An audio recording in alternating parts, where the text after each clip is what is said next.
I feel like when we were in 9th grade or we were in 10th grade, our biggest wish was like we could tell the teachers what we wanted to do for exhibition. Kind of like what we're doing now for our senior projects. Like exhibition could be the type of senior project for students who are a grade below. Like I feel like freedom is like the best brewing ground for creativity. And I feel like in the future years, maybe admin can take some advice from this podcast and use it towards exhibition, and it would be way more colorful and more of an exciting event. Yeah.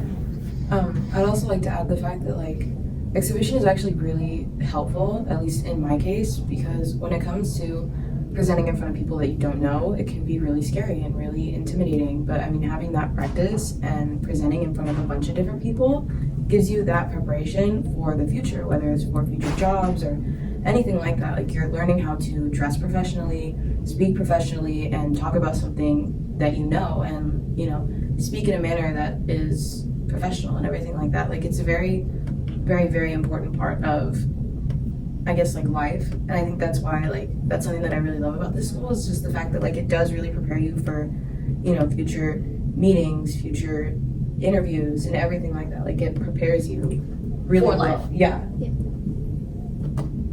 All right, and then because we talked about exhibition, there's also this thing called POLs, which is kind of similar, but this one, it's less of collaborating between classes and it's more of like individual.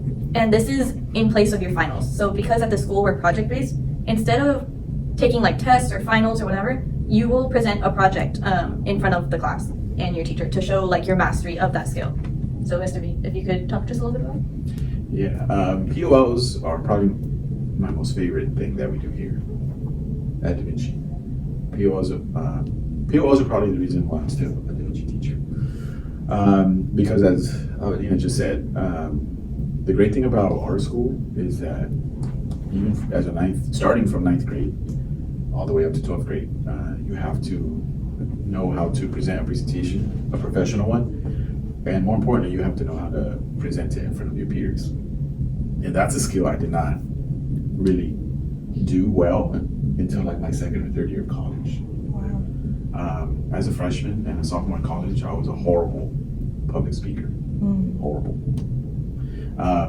So having the opportunity as a teacher to kind of sit back in the back of the room and as a 9th grade teacher see 14, 15-year-olds present what they have learned throughout the semester, it's very satisfying and gratifying. Because if we were just to give them a 100 question final at the end of each semester, yeah, we would be able to tell how much they know or how much they don't know.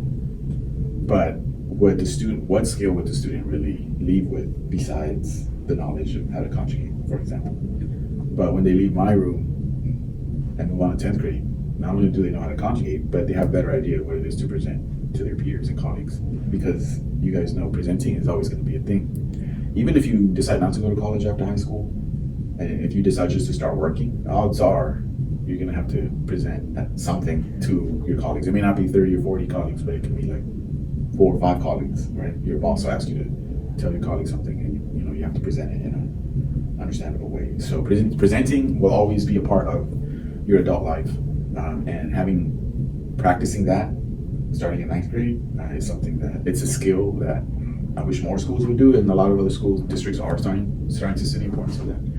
And they are starting to incorporate more PBL stuff in their curriculum. But yeah, POLs that's my thing. I love POLs. Michelle, do you have anything to add on POLs? Yeah, I really appreciate the fact that Da Vinci has us do POLs, because it is forced me to be in an uncomfortable situation. And when you're in uncomfortable situations, I think that's an area for you to grow mentally. And doing something like that where you have to dress up professionally, it's very new, but it's a good thing to get used to, and especially speaking in front of bigger crowds or anyone in general that wants to listen to you. So I'm really happy that I've gotten more used to presenting, and now that they have us do it. Wait, would you say that Da Vinci has also helped you like with job interviews as well, being a presenter and learning all 4 years how to present to a whole class and being nervous? Has it helped you in any way for those kind of stuff, like outside of school? I think so. I only did start getting a job like last year, but for the interviews I have done, especially the 2 in person, I feel that having spoken in front of a class and from people that their opinion really matters, and they're assessing you and how you're presenting here. It's like the same thing at a job where they're assessing you and how you speak and when you talk about your experience determines whether you're going to get the job. I think learning how to speak louder and more clear, not use as many like, as, and try to practice that with your presentations. That's good for the interviews too. I feel like Da Vinci has like really truly prepared us to how to be confident within ourselves and to stand our grounds and essentially prepare us for the outside world. And then if like upcoming students are really worried about presenting, like it's a big deal for them, teachers will accommodate for that if it's like a really big issue. Like, you know what I mean? Like mental health wise. Like sometimes you can have a private POL. Like that's something that they can do. So if it's like that big of a worry, calm down. That's also a really good point too that we should add is that the counselors, you should always make sure you talk to a counselor if you have a need or a specific need or you're worried, because there's always things where they can accommodate you too. Yeah. Like you don't always have to be so scared. Like there's other options for you. Yeah. If that's something that's keeping you from coming from the school, or maybe what makes you nervous coming here, that's a really good point to make. That make sure you go and you utilize your counselors because they will be here for you. I know where that's something. Dressing nice is a part of the grade, but if you feel like you're struggling with getting any nice clothing, the counselors do have an area where you can borrow just nice Professional clothing. dress. Yeah, like blazers and stuff like that. That they'll provide for you. All right, is that it? All we have to say? All right. So Yeah, I think you guys are doing a good thing with this project. It's very important to start letting incoming students know what they're getting themselves into. Do we want to add about the big mistakes like you find in students grades and stuff? did you want to share like a big thing that like students you see coming from students? Wait, hold Do you on. see any students making any mistakes like with that? Like if they're not turning in assignments and you're like, oh, it's really going to affect them. Is there anything that you see or like habits? Yeah, like in terms of habits, like just general apathy is a big issue. A lot of our students, a lot of our freshman students, especially in the last 3-4 years, they're just like, they have a hard time motivating themselves to do work. I'm not really sure what that's due to. I'm sure the pandemic didn't help, but our biggest struggles the last few years has been apathy. And then we can talk about that with we have a episode with the school psychologist that we're going to be doing, so we can touch on that then. And then you guys should talk about also what worked for you turning in assignments for 9th grade. Like, what did you do to prepare yourself or keep on track?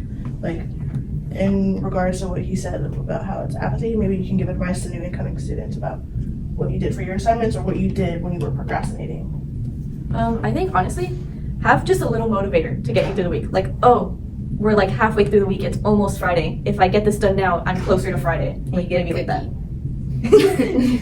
I always motivate myself with treats because, like, you know, like not a lot of things like for me at least, like saying like, oh, we're almost to Friday. Like I just like, okay, and you know what I mean? Like, so like you can motivate yourself with a cookie or like ice cream or something, and like even with I love yogurt lands.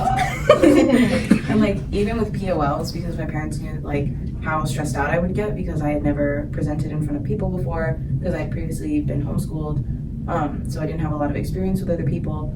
They would try and help like motivate me by being like, okay, you want to get ice cream? You know, like we'll get ice cream after this, you know, presentation. Like just push through it. Like you're gonna be okay. You know what I mean? Reward yourself to an extent. Yeah, to an extent. Yeah. That's good.